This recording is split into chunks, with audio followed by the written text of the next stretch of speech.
¿Qué tal, amigos? Muy buenos días. Llegando vuestro programa a tu hogar, a tu oficina, a tu carro, a donde quiera que estés. Este programa tiene como objetivo principal bendecirte con la palabra de Dios. La palabra de Dios es nuestro manual de instrucciones. Por medio de la Biblia somos instruidos para complacer a nuestro Dios. Así que vamos a seguirnos entrenando, vamos a seguir en este ejercicio espiritual. Hoy vamos a avanzar un poco más. Hoy quiero hablarles de el aspecto número 18 del trabajo que efectúa nuestro Padre Celestial en el Nuevo Testamento. No se olviden que resultamos estudiando los 42 aspectos del trabajo que hace nuestro Padre Celestial en el Nuevo Testamento, después de haber llegado a Mateo 1:16, donde dice que María, esposa de José, dio a luz a Jesús, llamado el Cristo. O sea que llegamos a ese punto donde tenemos que explicar bien qué clase de Dios nos vino en la persona de Jesucristo. Y poco a poco yo he tratado de ir dando toda la enseñanza en una forma de un didache bíblico, o sea, una secuencia bíblica, una forma que todos podamos entender. Le confieso que no es fácil. No vaya a creer usted que entender a Dios es fácil.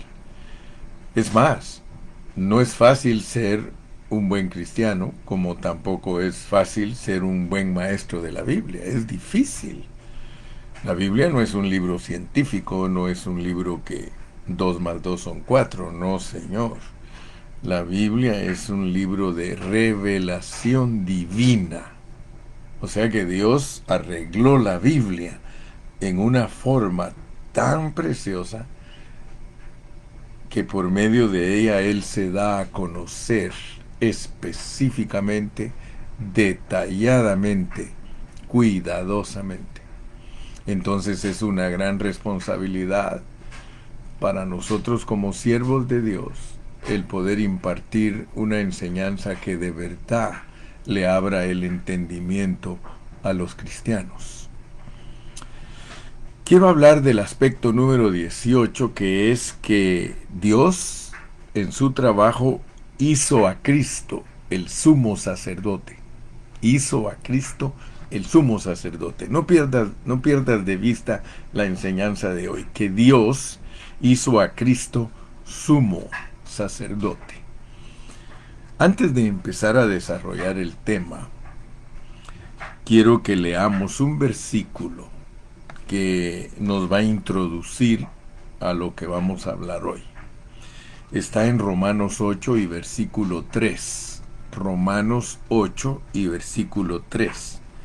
Dice, y escucha bien, por favor, escucha bien, porque lo que era imposible para la ley, y lo vamos a repetir como una lección que es comida, vamos a rumiar, porque lo que era imposible para la ley, porque lo que era imposible para la ley. Fíjate pues, el Espíritu Santo en esta mañana nos está diciendo que hay imposibles para la ley.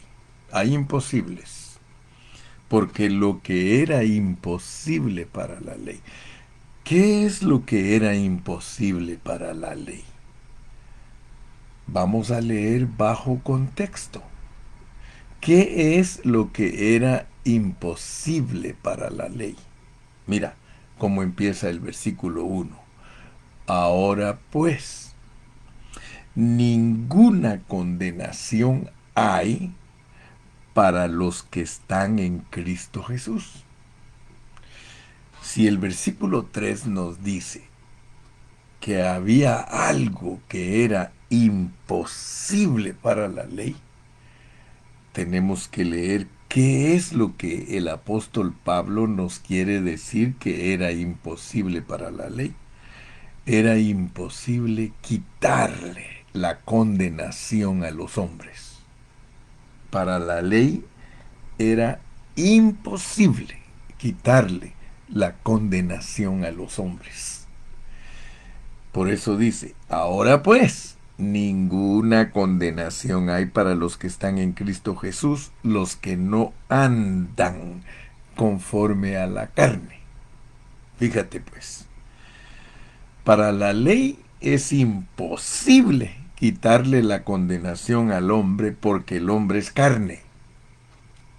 Tú debes entender en esta mañana, yo debo entender en esta mañana que soy carne. Si tú no entiendes que tú eres carne, no vas a entender Romanos 8. Ahora pues ninguna condenación hay para los que están en Cristo Jesús, los que no andan conforme a la carne. Fíjate pues, nosotros, y yo siempre lo he enseñado, por muchos años te he dicho que uno tiene dos canales. Uno tiene el canal de la carne y el canal del espíritu. Ahora, si nosotros caminamos siempre por el canal de la carne, no se nos quita la condenación. ¿Por qué? Porque la carne tiene un problema. Tú lo puedes leer en el versículo 3. Porque lo que era imposible para la ley, por cuanto era débil por la carne. O sea, mira, si ponemos atención, nosotros nos vamos a dar cuenta que Dios a nosotros nos puso en cuerpos caídos. Dios no tiene problema, tampoco te está pidiendo cosas que tú no puedes hacer. Dios te puso en un cuerpo caído. Aunque tú tienes a Cristo en tu espíritu, tu cuerpo está caído. Tu cuerpo tiene un problema. Tu cuerpo se llama carne. Entonces, pon atención pues, porque no hay condenación para los que están en Cristo. Fíjate que gracias a Dios que Él a nosotros nos ha puesto en Cristo. A nosotros nos quitaron la condenación. La carne condenada a morir. Por eso el versículo número, mira cómo dice el versículo número 3, lo vamos a volver a leer. Porque lo que era imposible para la ley, por cuanto era débil por la carne, Dios, enviando a su Hijo en semejanza de carne de pecado, y a causa del pecado, condenó al pecado en la carne. O sea que nuestro Señor Jesucristo tuvo que ir a morir a la cruz para que todos nosotros sepamos que la carne tiene que morirse en la cruz. Por eso es que Él vino en semejanza de carne de pecado. Él no era pecador, pero Él en semejanza de carne de pecado, debido a que el programa de Dios es acabar con el pecado, acabar con la carne. Entonces viene Él y castiga la carne de Jesús para justificarnos a nosotros. Fíjate, esa es la justicia de Dios. La justicia de Dios es gratis. Él te la regala a ti. Ahora tienes que entender, porque si no, no te va a aprovechar ese regalo que te dieron. Tú estás en un cuerpo carnal, en una carne caída, pero vuelvo a repetirte, Dios no tiene problemas con eso. Lo que Dios quiere es que aprendas que la ley condena la carne. La ley condena la carne. Porque lo que era imposible para la ley por cuanto era débil por la carne. La ley se queda chiquita comparada con la carne del hombre. La ley se queda chiquitita sin ninguna efectividad frente a la carne. La carne le puede decir a la ley, ¿sabes qué, ley? Discúlpame, pero yo no te puedo obedecer. Yo no puedo. No puedo. Así me hizo Dios que no pudiera. Yo me llamo carne y tú te llamas ley. Pues tú me condenas porque, mira, yo delante de ti estoy acabado. Yo estoy perdido. Pero fíjate una cosa, que Dios proveyó una ofrenda por el pecado. Proveyó a un hombre perfecto para que fuera a la cruz del Calvario y que la ira de Dios le cayera a él para que yo sea perdonado. Ahora yo ya estoy perdonado y mira lo que me dice Dios. Mira lo que me dice Dios. Me dice que si yo me quiero dejar dirigir por la ley, estoy perdido. Él quiere que yo me deje dirigir por el Espíritu. Versículo 2. Porque la ley del Espíritu de vida en Cristo Jesús me ha librado de la ley del pecado y de la muerte. Así de sencillo, te está diciendo Dios. Ahora tienes para escoger. Ahora Dios tiene su vida puesta dentro de tu espíritu y ahí funciona diferente. La ley escrita en tu corazón, la ley ahora adentro de ti en tu espíritu, tiene la capacidad de dirigirte internamente. Ahora ya no te van a dirigir externamente porque está comprobado que una ley externa es imposible que domine a la carne. No puede, no puede, porque la ley solo es un testimonio. La ley es algo escrito y está fuera de nosotros. Sin embargo, la persona de Cristo, que es esa ley misma, está dentro de ti para vivir, para ejercitar una vida. Mira la diferencia, pues. No es lo mismo que yo agarre este libro y que quiera obedecer la letra de él, ni del Antiguo Testamento ni del Nuevo Testamento. Imposible que mi carne pueda obedecer esta letra. Y eso no lo entienden muchos cristianos. Mira, hoy, escúchame bien lo que estoy diciendo. Te estoy diciendo que es imposible vivir el Antiguo Testamento y es imposible vivir el Nuevo Testamento porque son demandas, son mandamientos. Sin embargo, la gente, en su ignorancia, amo tu ley, obedeceré todos tus mandamientos.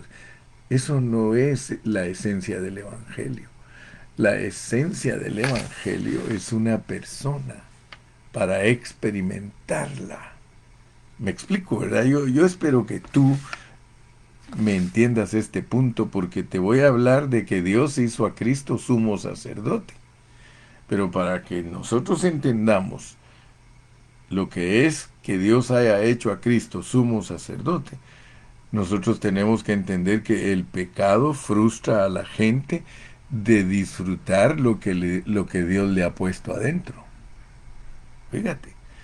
Así como la ley escrita de una vez te dice que es imposible que te pueda arreglar porque la ley escrita no tiene el poder para sujetar la carne. Lo único que tiene poder para sujetar la carne dentro de nosotros es una persona. Es Cristo si tú voluntariamente cooperas con Él, porque no es forzado. A nosotros no nos tienen que forzar. Dios no está dentro de ti para retorcerte el brazo y decirte que tienes que vivir. No, no, no. Es algo voluntario.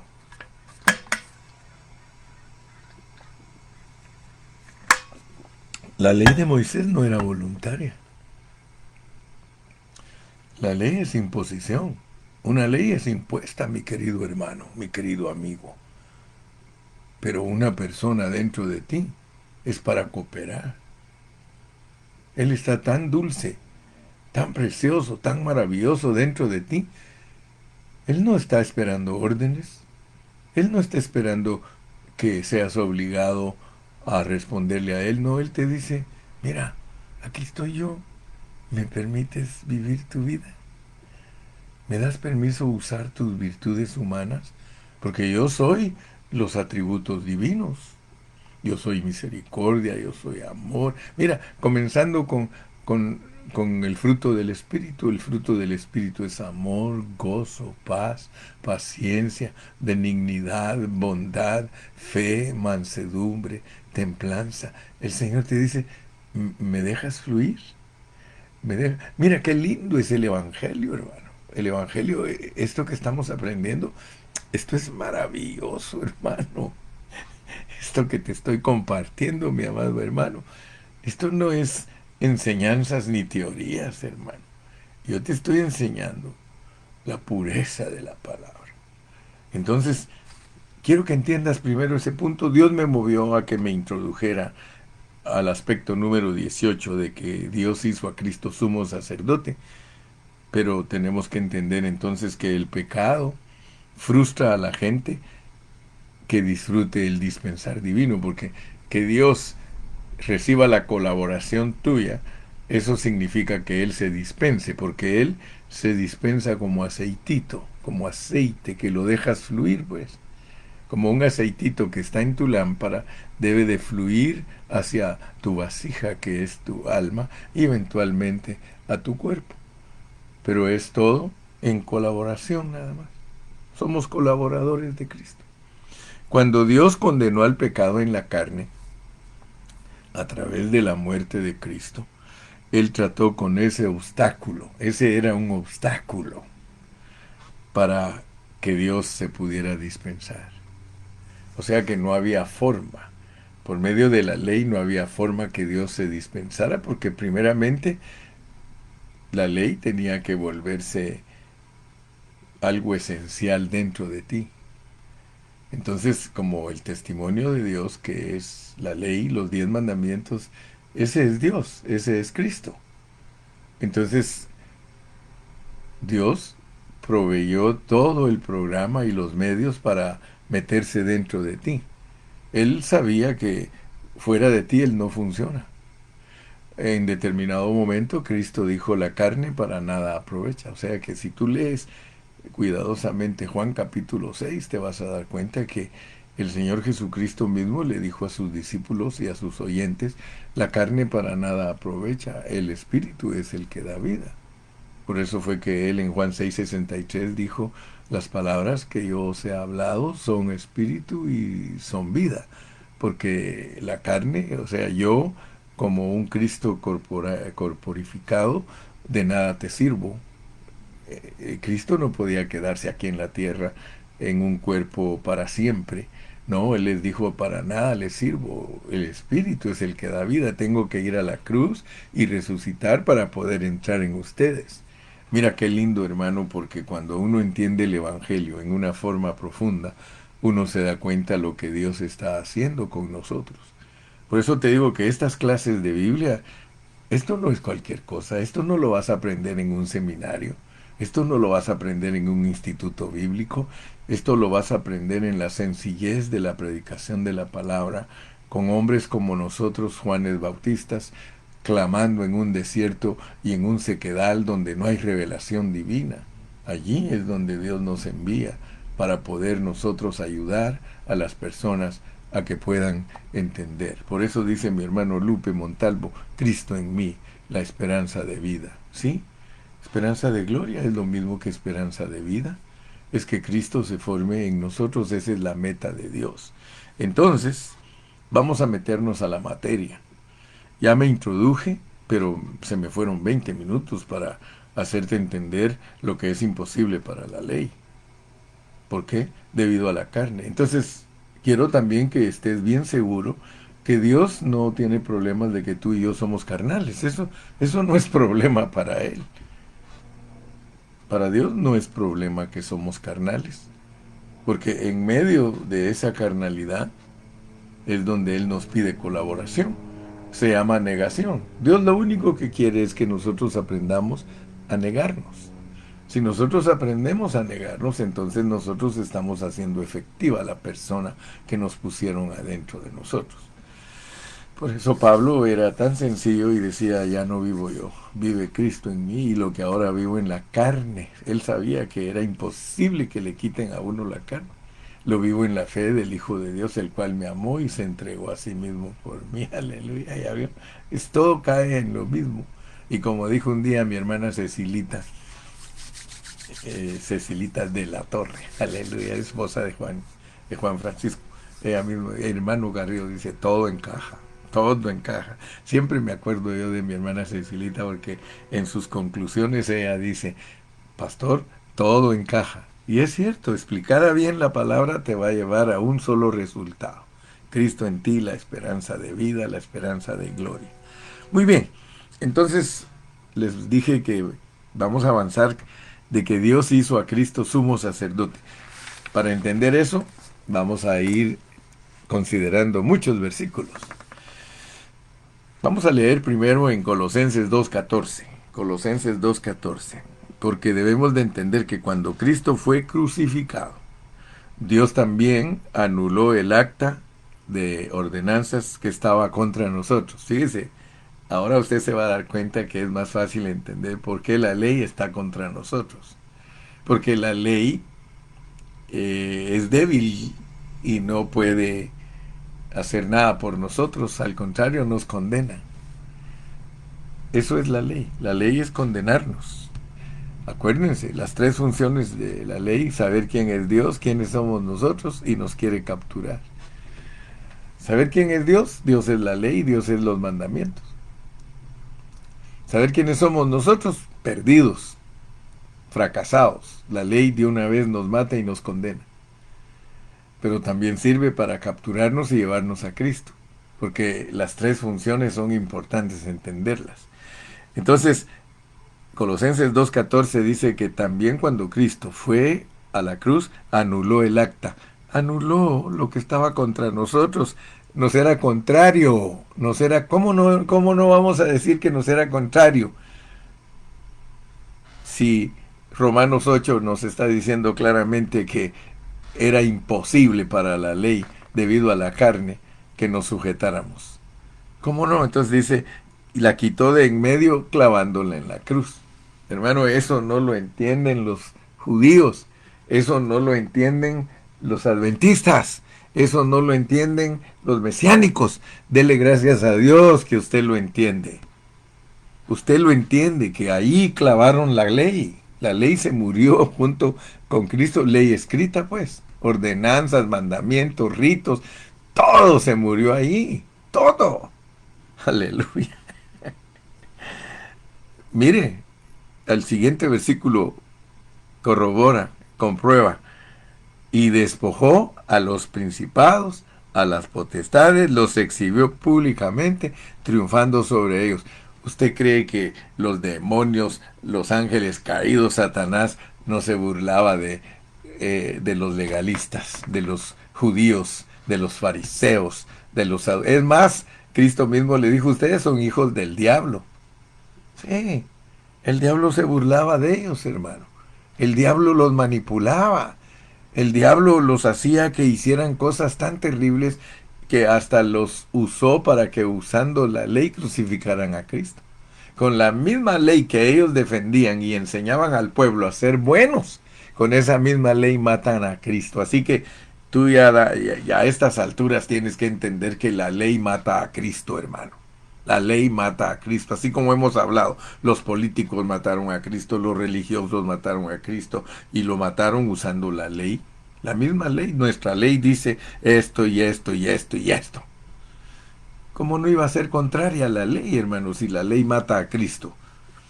Entonces mejor Cristo la mató a ella en la cruz. Muy bien. Entonces, cuando ya entiendes que la ley fue crucificada y que era contraria y que los demonios y los ángeles caídos y las potestades se gozaban haciendo de su fiesta con los hombres que trataban de guardar la ley, ya me entendió lo que estoy enseñando en esta mañana. Entonces, después de eso, Dios levantó a Cristo de la muerte y lo sentó en los lugares celestiales y le sujetó todas las cosas bajo sus pies y lo dio por cabeza a la iglesia sobre todas las cosas. Eso ya lo estudiamos también, Efesios 1, del 20 al 22. Ahí dice, la cual operó en Cristo, resucitándole de los muertos y sentándole a su diestra en los lugares celestiales, sobre todo principado y autoridad y poder y señorío, y sobre todo nombre que se nombra no solo en este siglo, sino también en el siglo venidero, y sometió todas las cosas bajo sus pies, y lo dio por cabeza sobre todas las cosas a la iglesia. Mire pues, mire el trabajo de Dios, cómo lo va exaltando, cómo todo lo que Él ha operado. Mire qué lindo es esto. Esto es de disfrutarlo, mis amados hermanos. Él hizo a Cristo sumo sacerdote, pero antes de hacerlo sumo sacerdote, nos dice que crucificó junto con él todas las ordenanzas, que venció a las potestades, que lo puso por cabeza sobre todas las cosas a la iglesia. Luego nos dice en Hechos 2:36 que lo hizo Señor y Cristo. Mire toda la revelación que recibimos antes de entender por qué Él es sumo sacerdote. Además de eso, dice que fue exaltado para ser el príncipe y salvador. Ya entendimos que como príncipe Él es el líder. Él era el líder más alto que existía sobre todos los líderes.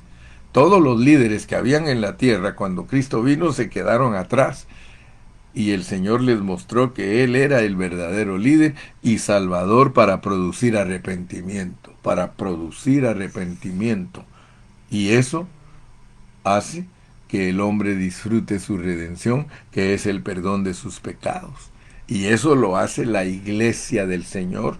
Yo estoy con la didache, estoy con la secuencia que he venido enseñando estos 42 aspectos. Muy bien.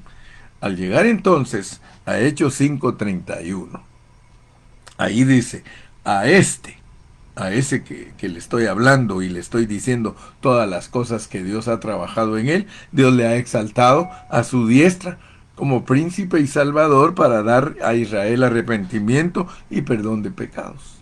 Ya entendimos que el arrepentimiento produce en nosotros el perdón de nuestros pecados, y al estar perdonados de nuestros pecados nos volvemos la iglesia del Señor.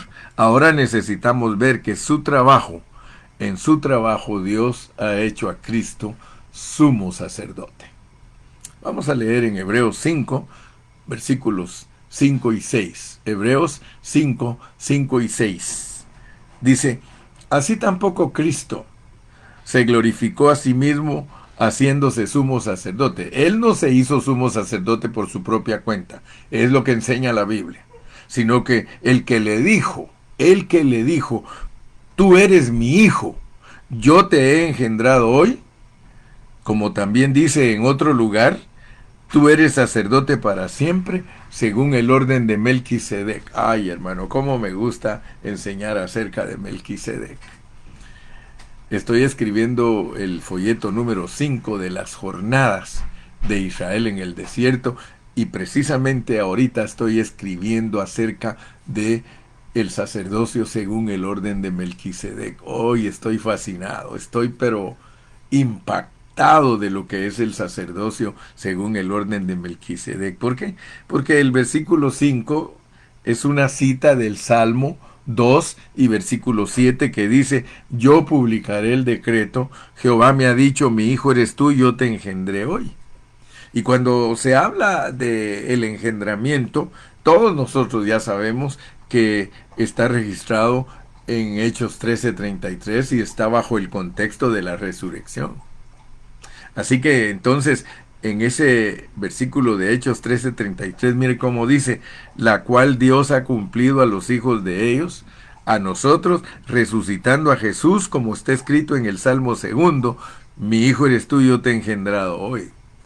Ya ahí usted se recuerda, yo he tenido el cuidado de ir enseñando las fases de los hijos de Dios, las categorías de los hijos de Dios. He tenido el cuidado de enseñar cuándo un hijo es en creación, cuándo un hijo es en hechura, cuándo un hijo es en resurrección. porque si no vamos a tener una mezcolanza y no vamos a poder nunca presentar un evangelio de bendición, bien dicho. Un evangelio bien dicho es el evangelio que les ayuda a las personas a tener una ubicación para ver la fotografía del plan eterno de Dios. Si si usted quiere entender cómo son los hijos de Dios, tiene que entender que a los ángeles los llamó hijos, a nosotros en la creación nos llamó hijos, a nosotros en la hechura, ya vistos físicamente, nos llama hijos, cuando nos llama más a todos los que le recibieron, a los que creen en su nombre, les dio potestad de ser llamados hijos de Dios. Allí está otra vez hijos. Luego dice que está la naturaleza misma está esperando la manifestación gloriosa de los hijos de Dios. Seremos hijos gloriosos, vamos de gloria en gloria, vamos de generación en generación, vamos en un proceso. La declaración hijo, tienes que tener muy clara la revelación divina que vas pasando por diferentes fases y en cada fase Dios te reconoce como tal, como hijo en una forma, en una descripción. Tienes que entender eso.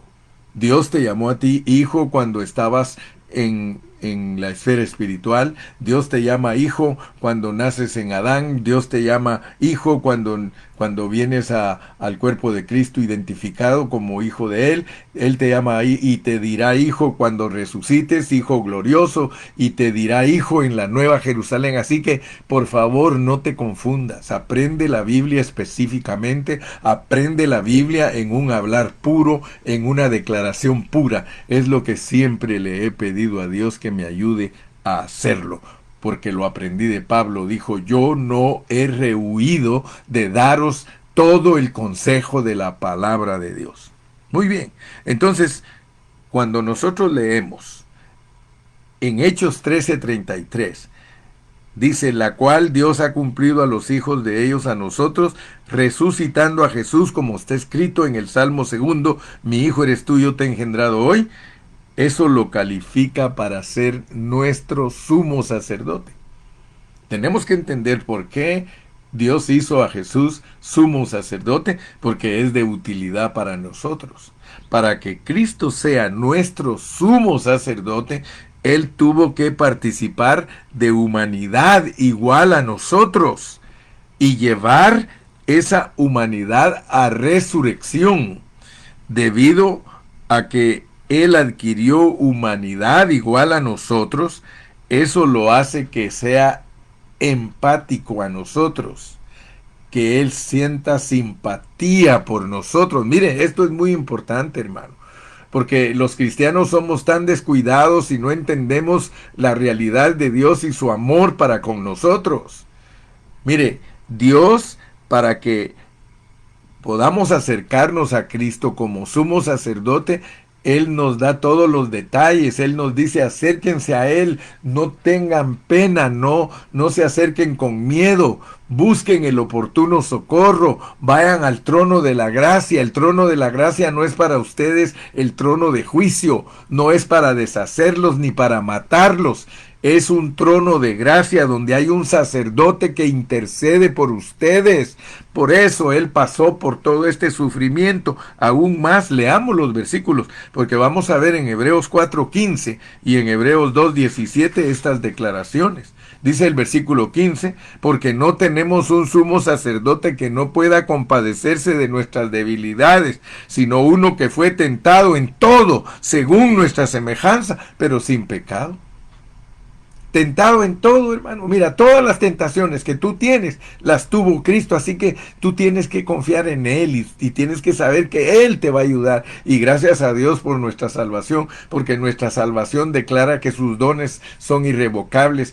Y pase lo que pase con nosotros, nosotros vamos camino a la nueva Jerusalén. Claro que vamos a sufrir, porque vamos a pasar por momentos de sufrimiento difícil, donde nuestra carne muchas veces no se quiere sujetar, pero Dios va a tener misericordia de nosotros y Dios nos va a sacar adelante. La promesa no es humana. Dios no promete algo humano para ti, no, Él te va a dar cosas divinas. El 17 dice: por lo cual debía ser en todo semejante a sus hermanos, para venir a ser misericordioso y fiel sumo sacerdote en lo que a Dios se refiere para expiar los pecados del pueblo. Dios te entiende, mi hermano.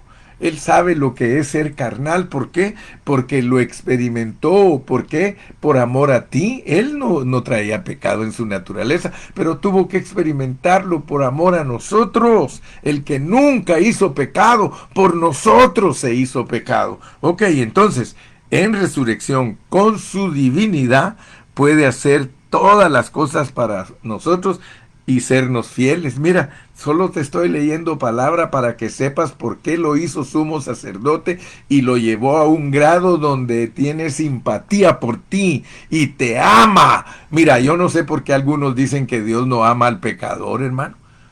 Dios aborrece el pecado, pero ama al pecador. Eso es bíblico. Y muchos dicen, ¿cómo vas a creer que Él va a amar al pecador si Él aborrece el pecado? Hermano, hay que aprender a interpretar la Biblia. Él sabe que nosotros somos carne. Él sabe que tenemos problemas difíciles. Claro que lo sabe. Dios no está engañado. Dice aquí, perdón, vamos a leer en Hebreos 7, 24 y 25. Mas por cuanto permanece para siempre, tiene un sacerdocio inmutable. Versículo 25, por lo cual puede también salvar perpetuamente a los que por él se acercan a Dios, viviendo siempre para interceder por ellos. Y él no está condenándote. Él no te está condenando. Yo no he venido, dijo, para condenar al mundo, sino para salvarlo. Es más, estamos en el año de jubileo, en el año agradable. Ya cuando Él nos juzgue ya será otra cosa. Pero ahorita ni te ha juzgado, ni a ti ni a mí. A ninguno ha juzgado. Tenemos que morir y resucitar para que nos juzguen. Ahorita el plan está abierto y Él nos va a llevar. Fíjate que esto no depende del que corre ni del que quiere, sino del que Él tiene misericordia. Es Él el que va a decidir si eres campeón o eres derrotado, pero tu vida está programada, tu vida es imposible que te escapes de lo que Él ya delineó para ti con tal de perfeccionarte. Ojalá esto te traiga esperanza, ojalá esto te traiga gozo. Mira, dice en el versículo 17 de Hebreos 2, por lo cual debía ser en todo semejante a sus hermanos, para venir a ser misericordioso y fiel sumo sacerdote en lo que a Dios se refiere, para expiar los pecados del pueblo. ¿Te das cuenta? Que Dios lo hizo semejante a nosotros, para que tuviera misericordia de nosotros. Imagínate que Él nunca hubiera pecado. Si Él nunca se hubiera hecho pecado por nosotros, ni siquiera nos entendería, ni siquiera nos daría chance. Pero gloria a Dios, hermano. Entonces, el contexto que cita Hebreos 5:6 es del Salmo 110. Es en el Salmo 110, versículos del 1 al 4. Mira cómo dice. Salmo 110 del 1 al 4. Y Jehová dijo a mi Señor, siéntate a mi diestra hasta que ponga a tus enemigos por estrado de tus pies. Jehová enviará desde Sión la vara de tu poder, domina en medio de tus enemigos. Tu pueblo se te ofrecerá voluntariamente en el día de tu poder, en la hermosura de la santidad, desde el seno de la aurora tienes tú el rocío de tu juventud. Juró Jehová y no se arrepentirá, tú eres sacerdote para siempre, según el orden de Melquisedec. Así que hubo ascensión y entronización, y son las calificaciones avanzadas para que Cristo sea nuestro sumo sacerdote. Mira lo que dice Hebreos 7:26, porque tal sumo sacerdote nos convenía, santo, inocente, sin mancha, apartado de los pecadores y hecho más sublime que los cielos. Sí, Cristo no fue alzado, no solo fue alzado de la muerte por Dios, sino también ascendió a lo alto del universo. Dios ha hecho a Cristo nuestro sumo sacerdote de acuerdo al orden de Melquisedec. El orden de Melquisedec es más alto que el orden de Aarón. El orden de Aarón era solo para el sacerdocio humano, mientras que el de Melquisedec es para ambos, humanidad y divinidad. Melquisedec apareció para administrar pan y vino a Abraham, después que Abraham peleó para rescatar a su sobrino Lot, y él es como un tipo de Cristo, como un sacerdote, un sumo sacerdote de Dios.